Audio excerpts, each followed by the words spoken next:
That's recording. All right. And see. Action. And action. If you're not in Philadelphia, you have no idea what that music is. Nope. But for us, it's the Action News theme.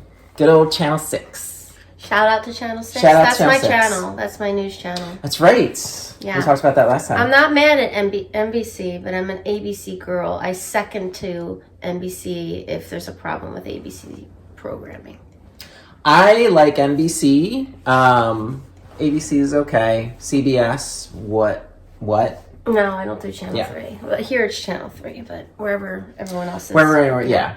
You can, and I could always tell, like, when you're growing up, they all look different. So no matter what kind of show you're watching, even if there wasn't that little bug in the corner that told you what station you're watching, I could always tell which station it was because each of them has this specific, like, visual look to them. Yeah, you know what I mean? I know what you mean, but it's hard to explain. It's hard to explain. It's like not the grain of the film, but it's like something, the way everything's shot or broadcast, like you can tell, oh, that's CBS, or like, oh, that's NBC. If they could pull Hoda on the ABC would be perfect because they do love Mia Hoda. I love Hoda, but she's on NBC. Mm-hmm. No, I do like her. Her and Kathy Lee, right? Or is that still a thing? No, it's Jenna Bush. Who, sorry, Jenna, I'm not a huge fan of. Jenna Bush? I'm pretty sure it's Jenna Bush. What happened to Kathy Lee Gifford? Sorry, I'm getting she's done. She's on her singing career. Oh, she's doing her singing career again? Okay. Hey. Yes. That's a nice thing to be able to return to. Yeah. Yep. I'm just making sure my belly's not hanging out either. Mine is, but I'm wearing a flowy sweater. This shirt is a little short. A little toit. Little short. Toit in a tummy. Right in the tummy. Well, I want to shrink the tummy, so the shirt. It's been hard to get the last, like, I have 10 pounds that I gained over the holidays that I'm trying to get rid of. Those cookies are not helping because don't think I didn't see them in there. They look delicious. I am on a cookie baking kick now. They look really good. Yeah, they're not from scratch. They're store-bought, but they're like the ones you still have to put in the oven and cook. Yes. Because they taste better, and they're like gooey and delicious. Yeah, they looked gooey and delicious. I'm such a sucker I did see them. I would be the worst spy in the world because if you just put a plate of freshly made chocolate chip cookies in front of me, I will tell you anything you want to know. Honestly, like I can't. What's the secret codes for what? I'll never tell. Is that chocolate chip cookies? Well, it starts with a 7. And it's really the chocolate chip cookie that is my cookie. Yeah. What's your second? Similar to, it's still kind of a chocolate chip. I like the ones with the peanut M&Ms in them. Ooh, yeah. No, I agree with you there. I like the almond ones, the M&Ms with the almonds in them. Oh no, I don't think it. Well, I like almonds. It's good because the peanuts hurt my tummy sometimes, like peanut butter and peanuts. I'm not like I won't die, but it's like my stomach's like, it's not comfortable. No. Yeah, I enjoy that too. But how was your week? Okay. It's still finding my footing from the beginning of the year. It's been slow, all quiet on the Western Front. But still really enjoy it. I have a lot of irons in the fire for stuff that's going to be going on. Personal-wise, we closed on our refi. Yes. So if you're familiar, if you've been watching or listening to the program, you know that Dan and I are trying to redo our kitchen and our main bathroom because they're terrible and they're broken. They're not and terrible, they stink. but... Well, we have to shut our water off to the kitchen every winter because the pipes are too close to the outside and they freeze. Mm-hmm. So we don't want to do that anymore. That's a problem, yeah. So we finally refinanced our house. We got a lower percentage rate, which is amazing. We went from a 30-year to a 15-year, which is also amazing. We're not paying that much more, which is great. And we have enough money now that we can do the kitchen and the main bathroom and have a little bit left over. I'm doing the thing where I know how much money we have, but my budget is like 10,000 less. So I'm like, let's try to come in here. Yeah. And then that way, if anything pops up, we have a contingency. I've watched enough HGTV shows to know You always need to have a contingency budget because inevitably they're going to open the walls and they're going to be like, there's a whole family of termites. You have a whole family of mules living in your walls. I was like, that's what that noise was. It's going to be 10 grand just to kick them out. You can't put hay down and like lure them out. Right. So yeah, that's the big thing that's happening around the old Andracchio Kelly homestead. What about you? Well, work is picking up. Good. There's definitely I'm getting more calls. I've added a few clients. Still have availability, but that's encouraging. Mm-hmm. And then I did a really cool thing that's so out of my comfort zone on Friday night. What did you do? I shot a gun. You really? I did. Whoa, tell me about it. I just more excited that I did it than actually like the act of doing it. Did you go to a gun range? Yeah, right in South Philly. Oh, there's one right around here. I think it's right near up the street from you. Yeah, I went with a friend of mine who is a police officer, so clearly knows how to shoot a gun, and he taught me, and I hit the targets and stuff. I hit the target. How close did you get to the middle? I think I got a couple. Okay. I mean, it wasn't the hardest thing in the world. I mean, I think your accuracy obviously was not that great, but it was just really out of my comfort zone, something I would not have done, but I thought about doing that. I was kind of like excited that I just did. And then at the end, I was like, I went into the bath because you wear glasses, obviously we had a mask on, and then what do you call those? The ear protection. Ear protection. That's just, yeah. Earmuffs? It's not earmuffs either. Why can't we? We're both adults. They're horribly uncomfortable. I'll give you that. Yeah, they are. But I went to the bathroom at the very end and I was like, oh my God, there's gunpowder on my cheek. And I got very excited about it. Because I'm a dork. You are now a vigilante. Yeah, I was like, oh. So I did that. That was very exciting. That is exciting. What kind of gun was it? Was it a little 9mm? No. Well, it was I guess the ones the cops carry, 9mm, is it? I guess. I don't know, like a little shotgun thing. I don't even know. Well, that's the right totally word. different. Revolver. Okay. And then he had a rifle, like an AK 45, 47, something like that. Those are very heavy. Very heavy. Like, he was trying to give me like a tutorial, and he's like, had me holding the gun up. I'm like, I gotta put it down. Like, I can't hold this thing up. I'm tired. Like, it was really heavy. I want to see that show with you in the army. I have video. I could show you video when we're done of me shooting. Oh, I would love to see it. All right, I'll show you we're going to see that. Okay. I grew up around guns. I grew up on a farm in the country, so we had guns, to protect our chickens and stuff. Sounds like Little House on the Prairie. And we went to that gun range for one of our friends' bachelor parties, and I remember I got it's all bullseye. Yeah, I don't really like shooting a paper. I feel like if they had like would you rather? Like fake animals, like little fake ones, and you could just see them be knocked down. Because the paper, sometimes it's hard to see where you hit, especially with the AK, the bigger one, because the bullets are smaller. I'm like, did I hit anything? Did I not hit anything? It's not because I want to kill anything. It's just because I feel like shooting at an actual target of something, I would feel like I'd do better. You want to have the thing at the carnival where you hit it, it goes pa-ching, and it falls down. Yes, yeah, okay. Exactly. That would be so maybe great. That'll be next. Okay. Well, now have we unlocked a hidden talent now? Your gun? Okay. No. Would you ever own a gun? No.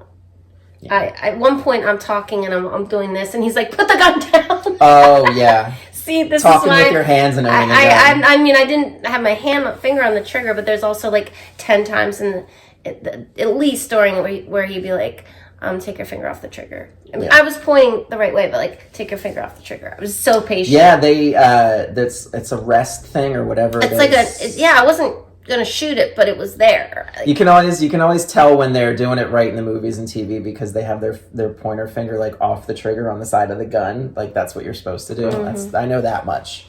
That's exciting. Anyway, we just spent 10 minutes talking about all this. That's fine. We need more NRA members as audience members. Yeah, I don't think I'll be owning a gun, but okay. All right. Yeah, I don't think I would. Bucket list. If anything, and my friends laugh at me when I say this, instead of a gun, I would rather own like a crossbow or something. And they're like super impractical. And if you miss, that's it because you don't get a second shot and because they're not going to be like, hold on a second. Angry. Yeah, I thought it would be intimidating, but they're like, no, a gun is actually more intimidating. I was like, all right. I would just think it would be it would be more jarring to have like an arrow sticking out of you rather than right. But, you know what I mean? Get the bow or whatever, the crossbow, get the arrow, and actually shoot the perpetrator in time. All of that sounds like a lot. I know it wasn't practical, but you know, I never think ahead. It's always the looks of everything. Oh, it would be cool if you actually were able to do something with it. Yeah. I'll see. Maybe I'll invent something. Okay. Well, they have those ones that you wear on your wrist. Those little like wrists. So are you going to wear that around at home? Did you discuss this with Dan? Yeah. I want that apple over there. And maybe I'll attach a wire to it and then I'll just pull stuff. When I run the remote. Yeah. We'll go through a lot of remotes like that. Yeah. Anywho's, another day, another episode. We had to change plans quickly. We had guests that were scheduled for today, and one of them fell ill. Yes. We wish him a speedy recovery. Yes. But it got us thinking, and we had a long conversation before the show even started. You mean I ranted? You ranted for like 20 minutes. And I thought it was a good question, so we're like, why don't we just do that? Because I'm sure it's a question that a lot of other people have, and it's, why is, and I'm going to put it the way it is in my head, and we can kind of deconstruct it, but why is the product more important than the person when it comes to business? And I mean in terms of sick leave, or like getting sick, physical health, mental health, anything where it's like, I need to take care of myself for a minute because something is wrong, and it's like, you are easily replaced if it's like the product that you provide is more important than you as a person. Yep. Yeah, and even the hoops people have to go through to get short-term disability or medical leave. Mm-hmm. So for some places, there's a lot of hoops for them to go through when they're obviously already not well. To even be able to get it, I think they could make that a little simpler. Why is it that way though? Like when did we, maybe this has been what it has been forever and I'm just looking at the world through rose-colored contact lenses, but why has it always been that way where you're easily replaced, or like it's more important? Like why? I think so. I think it's actually getting better. For some but I mean, I don't know. I mean, I wasn't alive 60 years ago, but... Well, you look good if you were. But I must have 50 in the years, and then I was like, no, it's too close. But I feel like there was... First of all, if we talk mental health, mm-hmm. there was no awareness. Like, people didn't know what that was, or that wasn't an okay thing, or people didn't, like... respect that. Self-care, I feel like all that stuff, mental health awareness and taking care of self is a newish emphasis, is new. I don't, mm-hmm. and I don't, obviously, because we're talking about this today, I don't think it's still where it needs to be by any means. But yeah, I think there's this, okay, you filled out all these papers and now you can take some time, but either get back when you said you're going to get back, or the second you do get back, the expectation you're going to just be up and running. Right. You know, I'm thinking of something right now, so I'll just say it. Yes. So I had a client that went away to an inpatient residential treatment program. And, you know, when they came back, and even a little bit now, they felt, I'm not sure if this was happening, that their family expected them to just jump right back in and, you know, stay with you for a little while. And I think they actually started to put the pressure, and they are putting the pressure on themselves this should be the timeline. The timeline's been longer than it should be. And it's like, I was like, do they not prepare people for the fact that when somebody comes back from an intensive treatment, medical or mental health or addiction, that you don't just jump right back in and like pick up where you left off. Mm-hmm. You then have to reacclimate and get yourself back together to be able to perform all those regular life stuff when you've been out sick. Mm-hmm. So that, I don't know, just made me think of that. It's just another example of people's, not just companies, but like people's expectations of one another. Yeah. And of themselves. And something that I didn't think of before, but you just brought it up, is not only does the person who has the recovering to do need the space and time to kind of get back to where they were previously, or like back to a good baseline or whatever, the people around them also are ill-equipped to give them the time, because I don't think as a society we are comfortable with health issues in general, and we don't know how to take care of each other. I think with physical health, it's a little bit better than mental health. How so? Because you can't see mental health. Right. You can't see all physical health either. You can't necessarily always see cancer. You can't always necessarily see what's something else you can't see. Yeah, I'm at a loss, but y'all get where I'm going. You can't see it unless somebody is in a wheelchair or something like that, and they weren't prior to.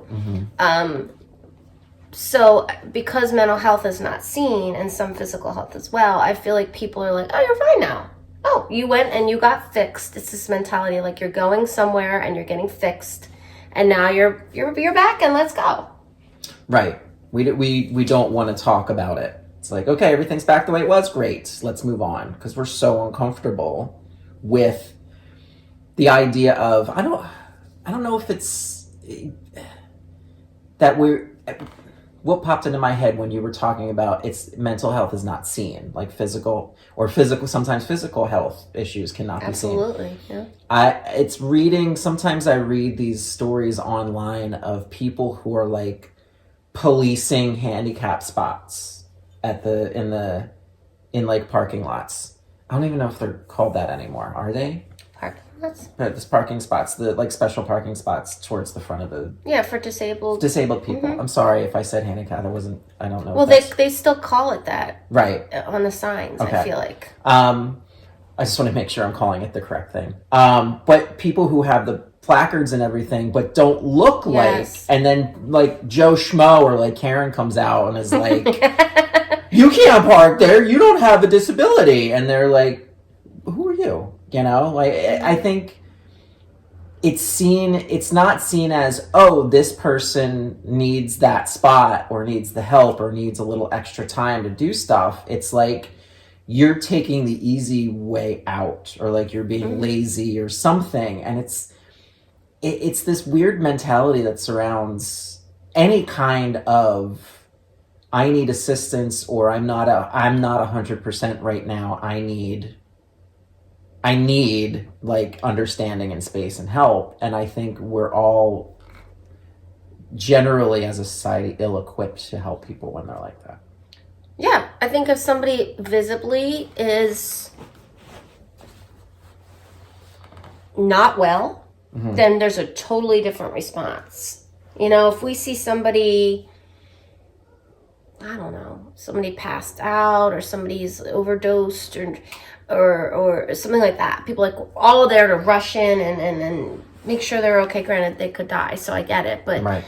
Or if somebody's again in a wheelchair, or it has their disability is seen by others, it's more obvious. People treat them different than somebody who could also be disabled, or also be an addict, or also be whatever, you know, that you can't see. Yeah. Yeah. Is it, are we so quick to rush to people's aid because they're not there to kind of interact with or talk back, or like, why are we so ready to help somebody who's passed out rather than somebody who's saying, I need help? I don't know that that's it. It's just so in your face there's a problem. Or a difficult, or a struggle. I won't say a problem, a struggle, or maybe think about it. If you just look at the way somebody's walking across the street. If sometimes people, especially in Philadelphia, no offense, Philly, love you, but you know, people will just kind of like blow through crosswalks. But you see someone in a wheelchair, you see a totally different response than able-bodied looking person crossing street. It's just like when it's obvious, or even just pregnant woman versus not pregnant woman. Not that being pregnant's a disability, but just the way people treat. It's like, oh, okay, they should, I'm doing air quotes or trying to without spilling wine. We should help them out. We should give them some extra attention. And there's like so many people that need the help, need the understanding, I guess, that don't get it because it's not that blatant that we can see it. Why are we so unwilling? And again, I'm speaking in generalizations, but as a society, it seems we're so unwilling at some points to give that help freely. Is it because we're afraid people are freeloaders, or like they're gaming the system, or it's like you don't really deserve the help, or I always default to like, oh, I'm going to help you. Do you need my help? No, great. Or like, yes, awesome. What can I do to help? And I feel like that's sometimes missing. Like we'd rather keep our head down and not get involved. I wonder sometimes too if it's about judgment of others. Say more. Like, again, back to the crosswalk example. If you're driving and you blow through a crosswalk and almost take out somebody, it's probably frowned upon a little bit. Or you go in front of a pedestrian, make them wait, whatever. You do that with somebody who's visibly has a disability, whatever it is, wheelchair or whatever. You're really getting, others around you are really like, that's a terrible person. So sometimes, I also think a lot of people, their head in clouds. They're like, if I don't see it, it's not there, and la, la, la, la, la. And when it's in your face, you can't help but see it. And so I guess they feel forced to, or want to, I don't want to be negative, but to act in a certain way. Yeah, and especially with employment, or like when you need time or space or extra accommodation to work somewhere, even if it's slight, companies especially are very against, it seems, like giving people that time and space to work where they want to work and do the work they want to do, because it's like extra added something. But who are you inconveniencing? Like, what's the inconvenience? And you can't really pin it down. I think it's like we don't want to show favoritism, and then we don't want other employees to say, well, why can't I do that? And blah, blah, blah. It seems like it's catering towards the exceptions rather than like the general rule, that people are more likely than not are happy to help and willing to. We talked about this on another episode. People are more likely than we think to want to help and want to be good people. And I feel like a lot of times these rules, especially when it comes to corporations, like hiring people, and I keep coming back to that when people, those questions they ask you during interviews about, oh, can you lift? Are you comfortable lifting 25 pounds? And can you stand for long? That's all designed to prevent a lawsuit or prevent them hiring somebody who may have a disability and who needs the extra accommodation. Yeah, I mean, I get it. If the whole job is a physical job, I think there's some level you have to know something, right? I mean, but they ask that with they'll ask that at like, I'm trying to think of an example, like working at Target, they may be asking that. I don't know, I didn't work for Target, but like they ask it for jobs that are not all physical. Yeah. I don't know. It bugs me that is like something that we do. That is it a money saving thing? Is it, like you said, is it a healthcare thing? Is there a price tag put on it if you hire somebody who needs the extra accommodation? Well, it's more work for them, possibly. More paperwork or something? I don't know. Depends what the accommodations are. I feel like I'm probably looking at it through like not a practical framework, but it just feels wrong to me. Yeah. Yeah, I'm going to go on my little tangent. Please. You know how I was earlier when I was ranting. Share with the world. This is in regards to sports, but it could probably apply. I just really have a problem with it's usually within the industry or within the actual what am I trying to say? The sports complex. Yeah, or the sports world of whatever the sport is. But the way that different people have been treated when they're struggling with like a mental health problem, or I'll just say mental health problem, because the ones that come to mind for me are Naomi Osaka, who's a very young professional tennis player. And though I did not like the way the tennis association, I guess, some very famous people were talking when she didn't do an interview. And they kept going on and talking about the interview, and she knows there's an interview and that's part of her contract. And I was like, come on. Like, she's struggling with mental health. She doesn't give a crap about an interview when she's in a bad state. Mm-hmm. And they just kept talking. And to me, it was ignorant. And to me, it was like missing the entire issue. And it bothered me. It's bothered me more than one time. But I did hear recently, and I don't remember his name, and I really loved this. It was a football player who had been out for mental health problems, and no one was sugarcoating this. Clearly he wasn't. He actually was saying, whatever it was, I don't know all the details, this is why I am not playing this week or that week. And I really applauded him, especially in such a, macho, masculine sport, and being a man, and how hard that can be, that he was able to do that. But I just have a really big bug about the fact that all of a sudden it's about money, it's about the business, it's about the rules. And it's like, we're human beings. Right. People struggle. Right. This girl from tennis is a young person. She's like 20, 21. She's hit the limelight early, and who knows what else is going on in her life. I have no idea.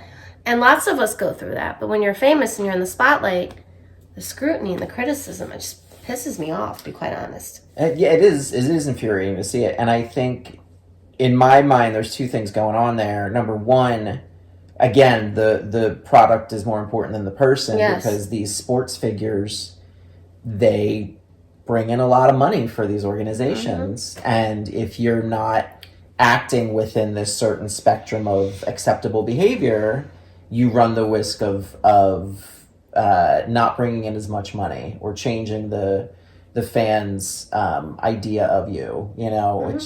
which I would respect the sports ball people even more if they were honest like that football player was about what's happening, because they are in a better spot more than anybody else to advocate for and bring people's attention to mental health as something that's important, like mental health advocacy, Well, that's changing though, and that's very refreshing.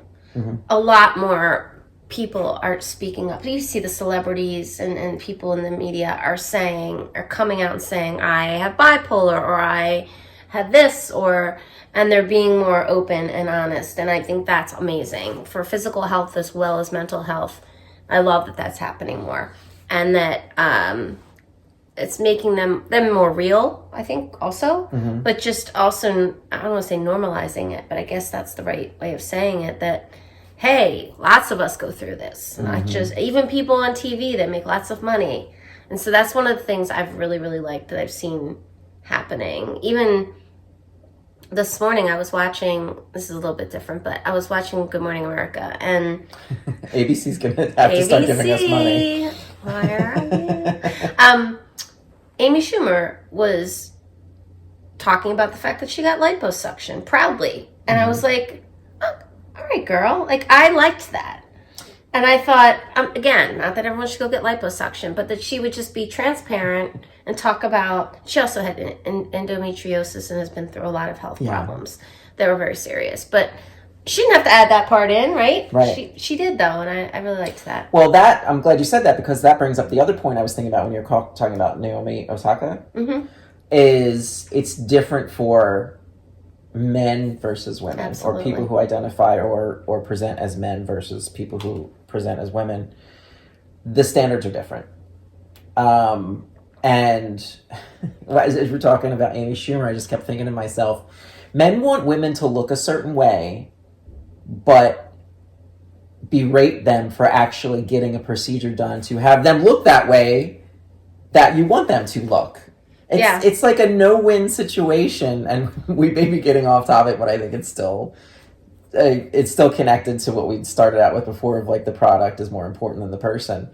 Even just how we present on a daily basis is sometimes like ridiculous, especially for women and female presenting people, that there's this ridiculously weird level of scrutiny around. And I actually I'm on TikTok, if you didn't know. Plug. Ralph loves a TikTok. I love a TikTok. And there's this video that's been making the rounds recently of this other podcast. I don't know the name of it. I can't even name it because I don't know the name of it.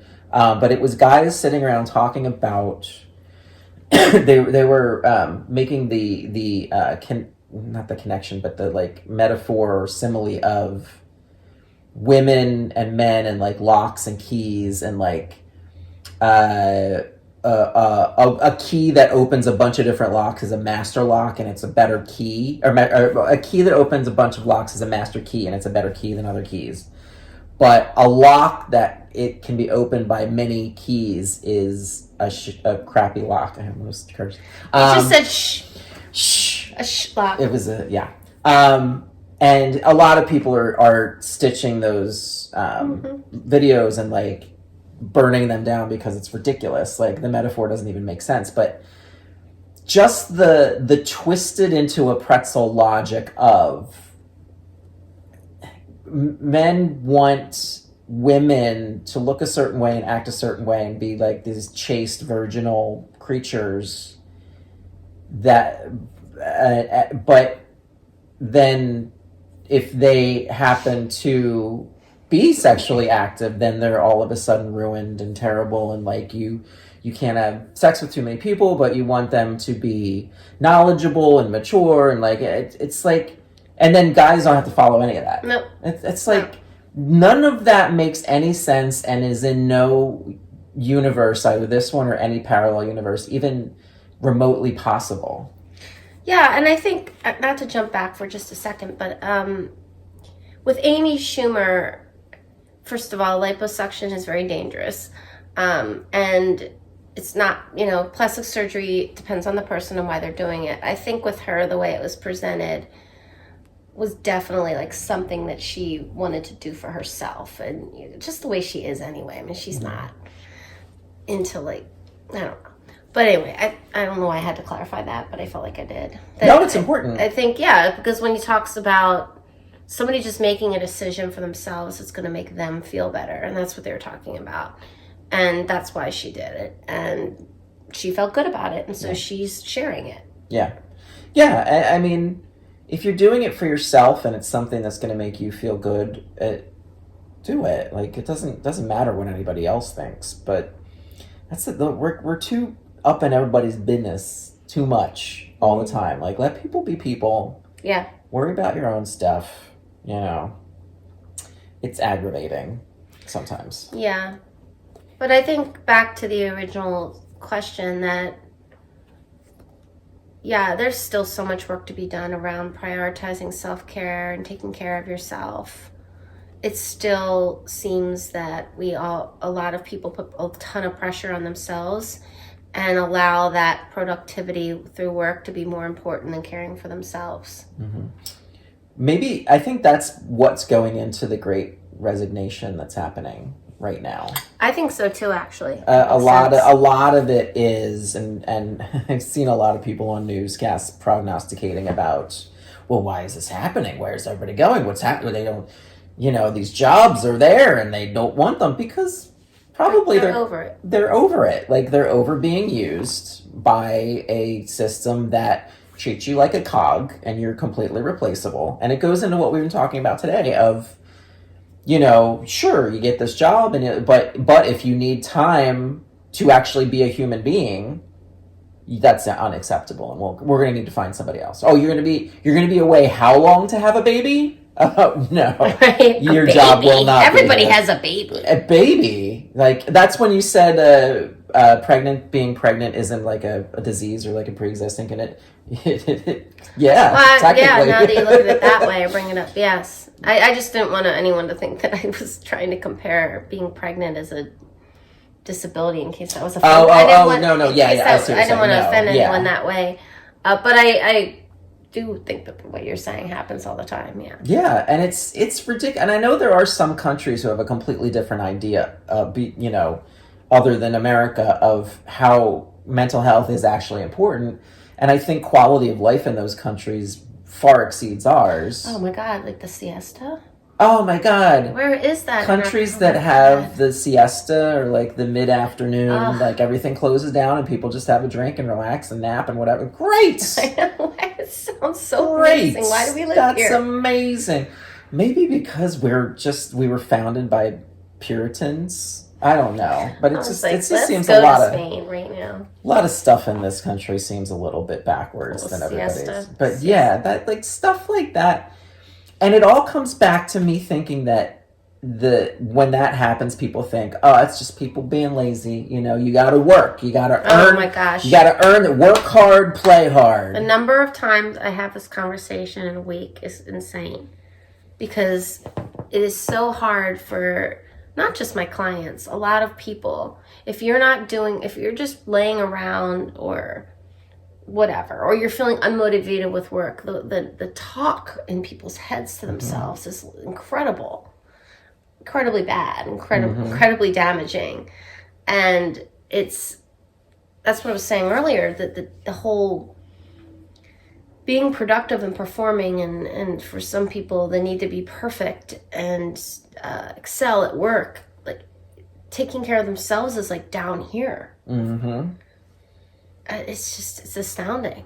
And the companies and the organizations that are going to come out on top after this Great Resignation shakes out into whatever it's going to look like are the ones that are going to offer that flexibility for people who work for them. The work from home. You want to work from home? Great.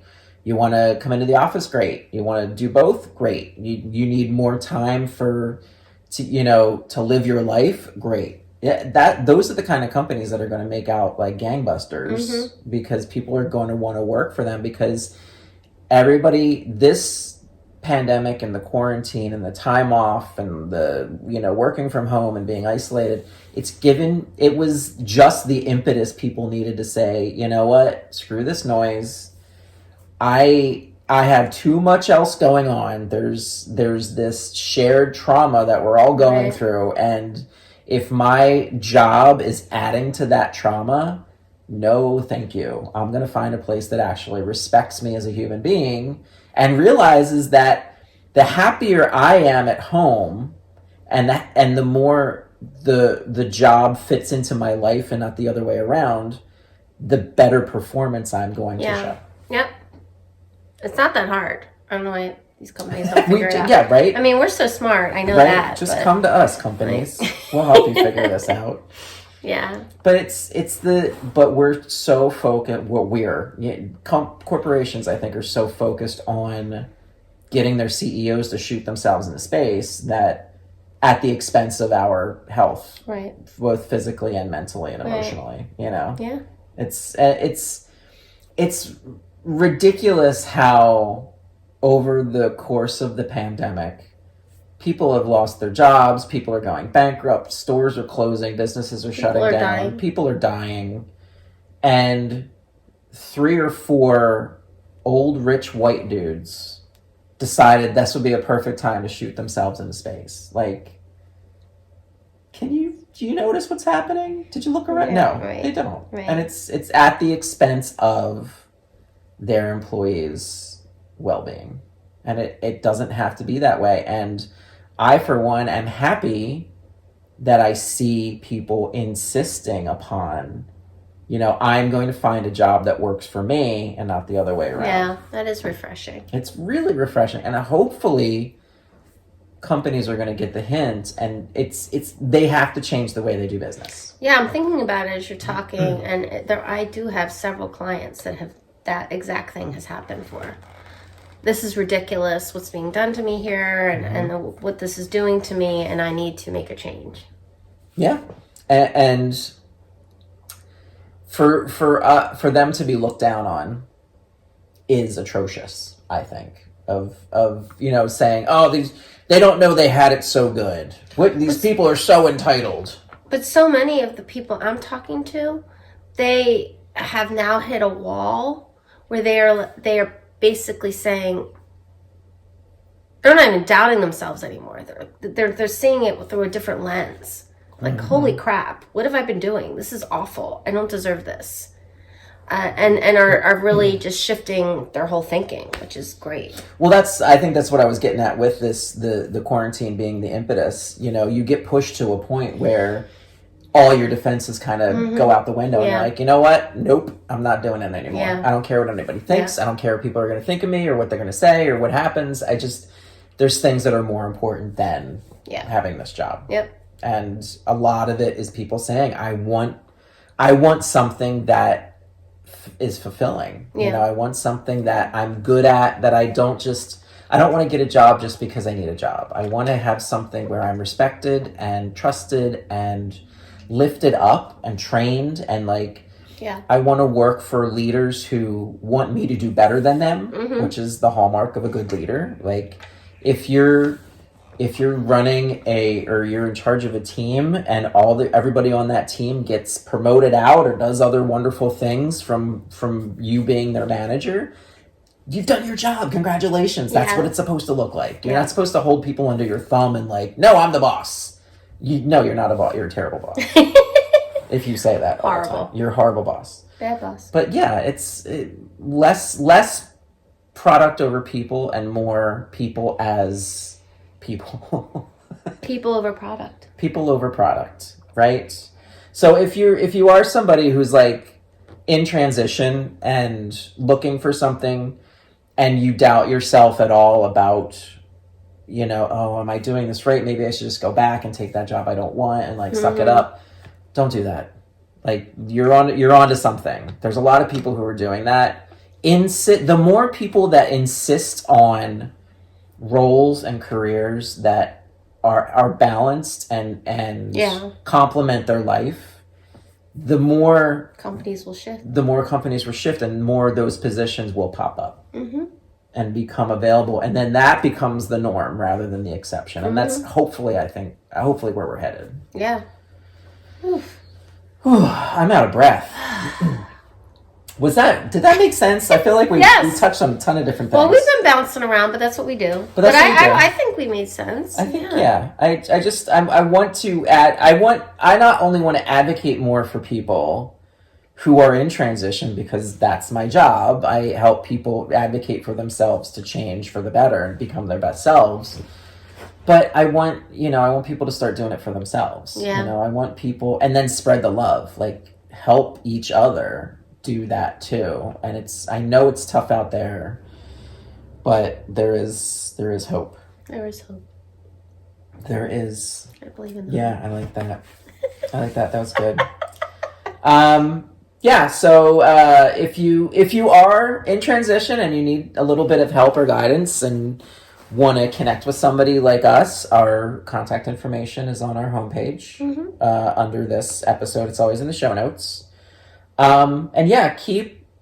Keep having these conversations. Keep being curious. Keep asking questions, and keep pushing back against the system.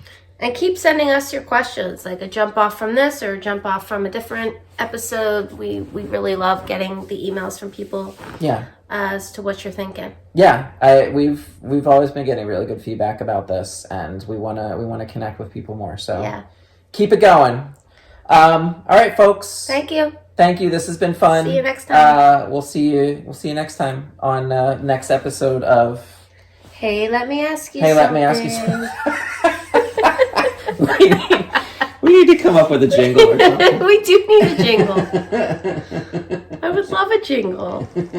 I could do a jingle. That was great. I make up songs for my dog all the time. So hey, let me ask. What would it sound like? Would it be like hey, what? Hey. Let me ask you something. Would it be like what the wall where the kids come out of the shutters. Like, they'll hey, be like, hey. what? Hey, let me ask you something. What? Oh my god, yeah. That would be awesome. Oh boy. That was a good one. It was a good one. More people over product. Yeah, that should be a t-shirt if it isn't. Well, if anybody can make t-shirts, Yep. make us that t-shirt. Bye everybody, see you next time. Bye.